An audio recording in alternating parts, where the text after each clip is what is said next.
Hello friends, જય Shri Krishna. Cook with કોમલ આજમાં તમારું સ્વાગત છે. આજે આપણે બનાવવાનો છે રીંગણનો ઓળો.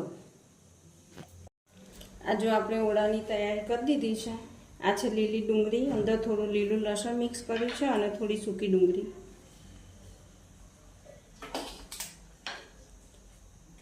આ છે 2 લીલા મરચાં, 1 ટામેટું અને 7-8 કળી લસણ. અને આ છે આપણે ચૂલે શેકેલા રીંગણા છે, દેશી સ્ટાઇલે શેકેલા છે. આ જો આપણે ગેસ ચાલુ કરી લીધો છે અને અંદર તેલ પણ લઈ લીધું છે.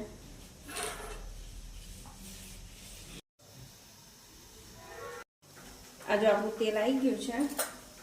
હવે એમાં થોડી રાઈ નાખીએ, અડધી ચમચી.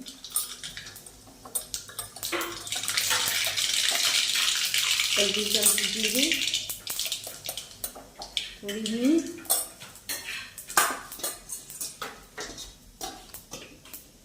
હવે આપણે નાખીશું પહેલાં મરચાં અને લસણ.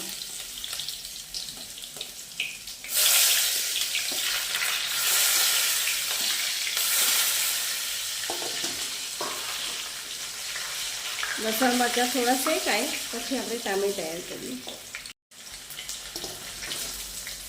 હવે એમાં ટામેટાં એડ કરીએ.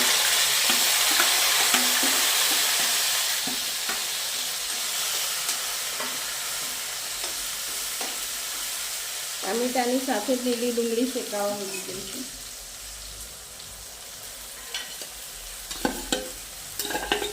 આ લીલી ડુંગળી છે ને પહેલાં મેં એને ધોઈને પછી સમારી હતી, કેમ કે સમાર્યા પછી ધોવાની મજા ના આવે, બધું અંદરથી નીકળી જાય છે વિટામિન.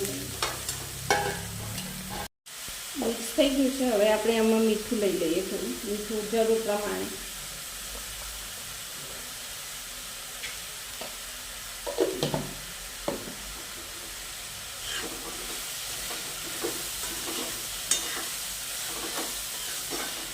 હવે એને ડુંગળીને બરાબર શેકાવા દઈએ. થોડી વાર લાગશે તો પ્રોપર શેકાય તો સારું લાગે એમ. હજુ આપણી ડુંગળી શેકાઈ ગઈ છે અને એમાં 1.5 ચમચી હળદર ને 1.5 ચમચી સૂકું મરચું નાખ્યું છે. અને રીંગણને આપણે છોલી લીધા છે. હવે મેશ કરીને અંદર એડ કરી દઈશું. હવે આપણે રીંગણ એડ કરી દઈએ.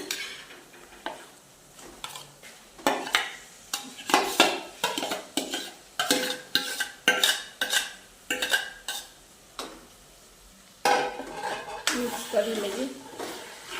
મિક્સ કરીને થોડી વાર થવા દઈએ એટલે પછી આપણો ઓળો તૈયાર.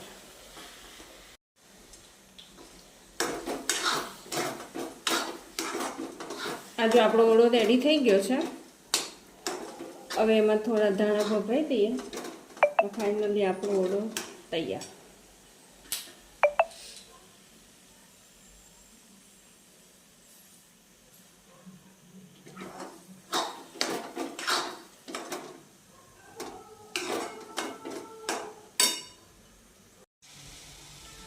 આ જો આપણો ઓળો રેડી થઈ ગયો છે તો ચલો બધા જમવા.